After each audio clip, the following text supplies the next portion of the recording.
नमस्कार दोस्तों, home chef 283 पूजा के चैनल में आपका स्वागत है। दोस्तों, आज मैं आपके साथ अपना simple home kitchen routine share करने वाली हूँ। आज की वीडियो में ब्रेकफास्ट से लेके लंच तक की तैयारी आपके साथ शेयर करने वाली हूँ। तो चलिए वीडियो स्टार्ट करते हैं। सबसे पहले मॉर्निंग में गुनगुना पानी पीने के बाद रात को ही मैंने भिगो दिए थे बादाम, अखरोट और डेट। तो इसको मैंने लिया है। ये जो मैंने नट्स भिगोए हैं, ये 2 लोगों के हिसाब से मैंने भिगो के रखे थे। ब्रेकफास्ट के लिए मैंने सबसे पहले 3 अंडे स्लो आंच में उबलने के लिए रख दिए हैं। इनको कवर कर देंगे। और रात को मैंने पहले से ही ओट्स और चिया सीड थोड़े से दूध में ना भिगो के फ्रिज में लगाए थे। तो ये देखिए सुबह ये कितने ज्यादा थिक हो गए हैं। तो इनको अच्छी तरह से ना मिक्स कर लेते हैं। जिस तरह नट्स भी हम रात को भिगोते हैं, उसी तरह से मैंने 3 चम्मच ओट्स के और 2 चम्मच चिया सीड्स के थोड़े से दूध में भिगो के फ्रिज में लगा दिए थे ब्रेकफास्ट के लिए। तो अब इसको निकाल लेते हैं एक बाउल में। साथ में थोड़ी सी डेट्स और थोड़े से बादाम है, वो बारीक काट के मैंने डाल लिए। मेरे पास थोड़ा सा ग्रीक योगर्ट था, ये मैंगो फ्लेवर में, वो भी थोड़ा सा डाल लेते हैं। ये ऑप्शनल है, अगर आप चाहें तो सिंपल वाला जो घर में दही होता है वो भी आप डाल सकते हैं। तो इसको अच्छी तरह से ना मिक्स कर लेते हैं।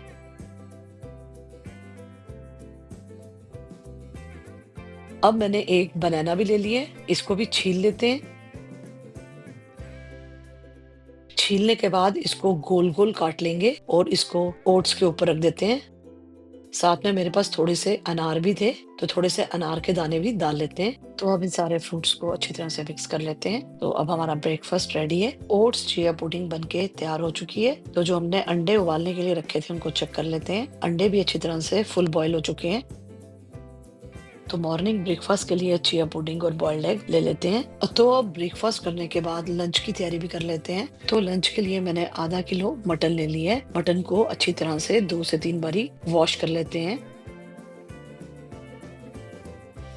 तो अच्छी तरह से धोने के बाद इसको कवर कर लेते हैं। अब एक कुकर में मैंने सरसों का तेल डाल लिया है। सरसों का तेल जैसे ही गर्म हुआ तो मैंने इसमें थोड़ी सी हींग डाली है।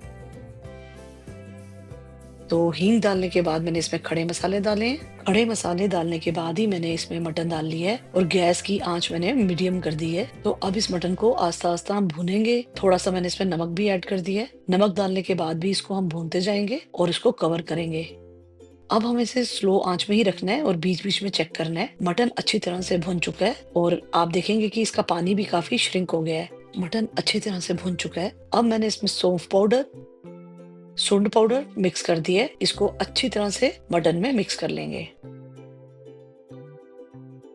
सौंफ और सूंड पाउडर डालने के बाद अब मैंने इसमें कश्मीरी लाल मिर्च का पाउडर भी डाल दिया है। तो कश्मीरी लाल मिर्च का पाउडर भी अच्छी तरह से मिक्स कर लेते हैं मटन में। कश्मीरी लाल मिर्च का पाउडर डालने के बाद मटन में बहुत ही अच्छा कलर भी आ चुका है। मिर्ची को बैलेंस करने के लिए मैंने 2 चम्मच दही के भी डाल लिए हैं और दही को अच्छी तरह से मटन में मिक्स कर लेते हैं। मटन तो अच्छी तरह से भुन चुका है, मगर अभी हम इसमें ग्रेवी के लिए 2 कटोरी मैंने इसमें गर्म पानी डाला है। पानी मैंने पहले से गर्म करके रखा था। तो गर्म पानी भी मटन में डालें। जैसे ही पानी में उबाल आने लगा तो मैंने लिड लगा दी कुकर को। मीडियम आंच में 1 से 2 प्रेशर देंगे तो मजेदार सा रोगन जोश हमारा बनके तैयार हो गया है। बहुत ही अच्छा कलर आया है और बहुत अच्छी तरह से गल चुका है। तो अब थोड़ा सा आटा भी गूंद लेते हैं। तो आटे को छान लेते हैं। तो छने हुए आटे में मैंने थोड़ा सा नमक डाला है, थोड़ी सी अजवाइन डाल ली है। अजवाइन डालने के बाद थोड़ा सा मैंने इसमें देसी घी डाला है। हल्का हल्का आटे को मिक्स कर लेते हैं और अब थोड़ा थोड़ा पानी लगा के आटे को अच्छी तरह से गूंद लेते हैं। जैसे हम नॉर्मल आटा गूंदते हैं उसी तरह से हमें ये आटा गूंदना है।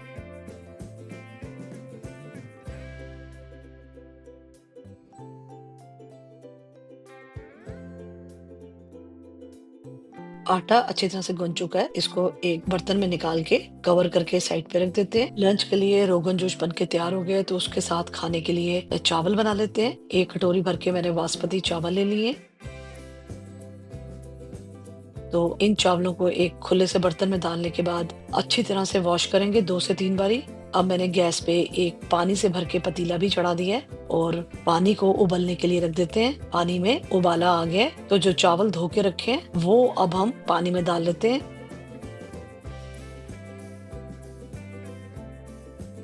गैस की आंच मैंने फुल ही रखी है। तो फुल आंच में ही चावल पकाएंगे। चावल हमने कुछ देर पहले ही धो के रखे हैं। तो अब इसको चेक भी कर लेते हैं।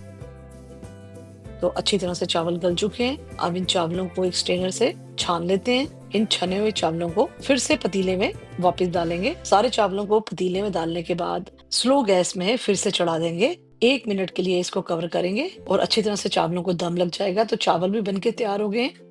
तो लंच हमारा तैयार हो चुका है। कश्मीरी रोगन जोश और बासमती चावल बनके तैयार हो गए हैं। कश्मीरी रोगन जोश में कम ही तरी होती है तो इसका जो स्वाद है वो चावलों के साथ ही बहुत अच्छा आता है। मगर अभी मैं आपको चम्मच से दिखा रही हूँ, मगर इसको हाथों से खाएं तो बहुत ही अच्छा टेस्ट आता है। तो लंच की तैयारी मैंने सुबह नाश्ते के बाद ही स्टार्ट कर दी थी। तो घर में हर किसी को चिया पुडिंग खाना पसंद नहीं होती है, तो बाकियों के लिए मैं परोठी भी बना रही हूँ। जो हमने पहले से आटा गूंद के रखा है जिसमें मैं अजवाइन, नमक और घी डाला था, उसी से अब हम परोठी बनाएंगे। तो एक मैंने पेड़ा ले लिया था, रोटी की तरह बेल लिया है। बेलने के बाद मैंने उसमें बीच में थोड़ा सा देसी घी लगा लिया है। अब इसको रोल करते जाएंगे। आटे को रोल करने के बाद इसको अब एक तरफ गोल घुमा लेंगे और अच्छी तरह से दबा लेंगे आटे को, ताकि इसकी जो लेयरें हैं वो खुल ना जाए। तो अच्छी तरह से दबा लेते हैं हाथों की मदद से।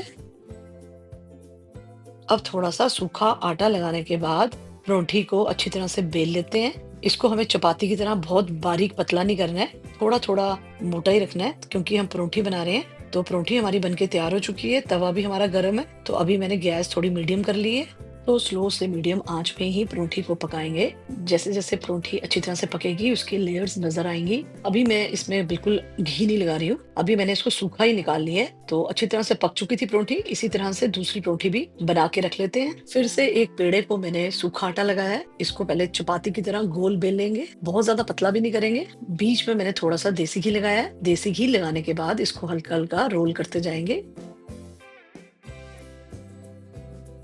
तो रोल करने के बाद अब इसको एक तरफ से राउंड कर देंगे। तो राउंड करते करते इसको पीछे से आटे को जोड़ भी लेंगे और हाथों से दबा लेंगे।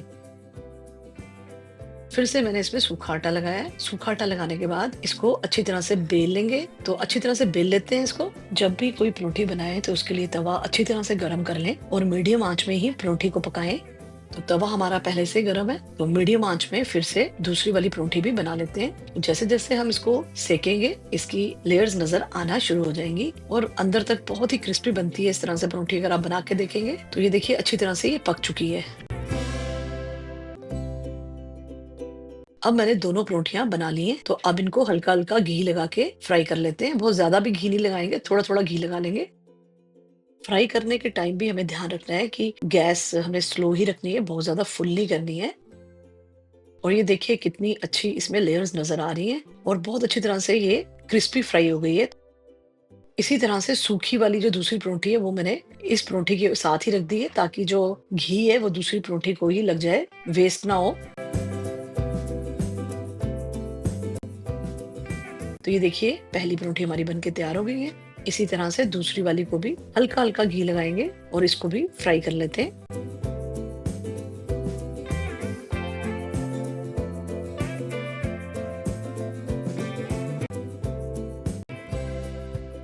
तो बहुत ही क्रिस्पी और लच्छेदार परोठियां हमारी बनके तैयार हो गई हैं। तो परोठियों के साथ अब मैं फ्राई एग बनाने लगी हूँ। उसके लिए मैंने थोड़ा सा सरसों का तेल गरम किया है पैन में। जैसे ही सरसों का तेल अच्छी तरह गर्म हुआ तो मैंने गैस की आंच मीडियम कर दी है। अब मैं पहला अंडा इसको तोड़ के डाल रही हूँ पैन में। साथ ही में दूसरा अंडा भी मैंने इसमें डाल दिया है और इनको फ्राई करने के लिए रख दिया। थोड़ा सा नमक डाल दिया इसमें। तो इसको थोड़ी देर के लिए ना मैंने कवर किया है, ताकि इसका जो योक है वो अच्छी तरह से पक जाए। फैमिली में किसी किसी को रनी योक खाने में पसंद नहीं लगता है, तो इसलिए मैंने ये योक को पका लिया अच्छी तरह से। अब हमारी लच्छेदार परोठियां भी गर्मा गर्म बनके तैयार हो गई हैं और साथ में हमारा फ्राई एग भी बनके तैयार हो गया है। गर्मा गर्म लच्छेदार परोठे और फ्राई किए हुए एग के साथ अगर चाय ना ली जाए तो मजा ही नहीं आएगा। तो उसके लिए मैंने एक पतीले में पानी चढ़ा दिया है गर्म होने के लिए। जैसे ही पानी गर्म हुआ मैंने इसमें चाय पत्ती डाल दी है और साथ में मैंने इसमें डाली है थोड़ी सी चीनी। चाय पत्ती को अच्छी तरह से पानी में उबाल लेंगे ताकि अच्छा सा रंग निकल के आए। चाय पत्ती अच्छी तरह से गड़क चुकी है, तो अब मैं इसमें पका हुआ थोड़ा सा दूध डाल रही हूँ। दूध डालने के बाद चाय को अच्छी तरह से पकाएंगे।